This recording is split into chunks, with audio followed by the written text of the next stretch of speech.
দেশে প্রতি বছর বৈধ বার কিংবা বাণিজ্যিক উদ্দেশ্যে বিপুল পরিমাণ মদ আমদানি করা হয়। তবে এজন্য শুল্ক প্রায় ৬০০% হওয়ায় শুল্ক ফাঁকির প্রবণতাও ব্যাপক। প্রায় মিথ্যে ঘোষণায় আমদানি হয় বিপুল মদ, যা বিভিন্ন সময় চট্টগ্রাম বন্দরে আটকও হয়েছে।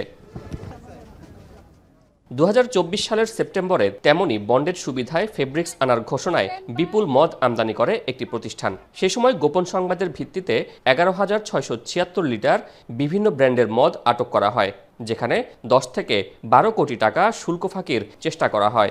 ওই ঘটনায় আটক করা হয় C&F প্রতিষ্ঠান হাফেজ ট্রেডিং এর ৭ জনকে।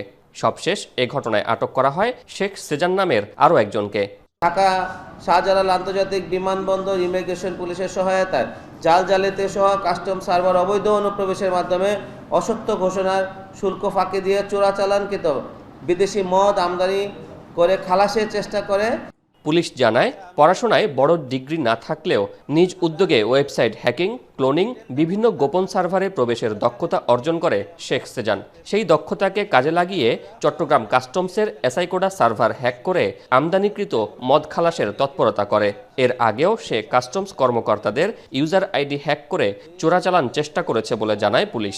আসামি তথ্য প্রযুক্তিতে দক্ষ এবং বিভিন্ন তথ্য প্রযুক্তি ভিত্তিতে কার্যক্রমের সঙ্গে সম্পৃক্ত সংঘবদ্ধ চোরাচালানে উক্ত কার্যক্রম বাস্তবায়নে গুরুত্বপূর্ণ প্রযুক্তিগত ভূমিকা পালন করে মর্মে তথ্য প্রমাণ পাওয়া গেছে।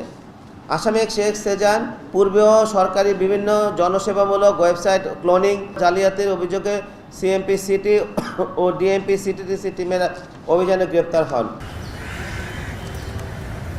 গ্রেপ্তার শেখ সেজানের বিরুদ্ধে দেশের বিভিন্ন থানায় সাইবার ক্রাইম ও প্রতারণার অন্তত ৭টি মামলা রয়েছে। শোয়েব রহমান, এখন, চট্টগ্রাম।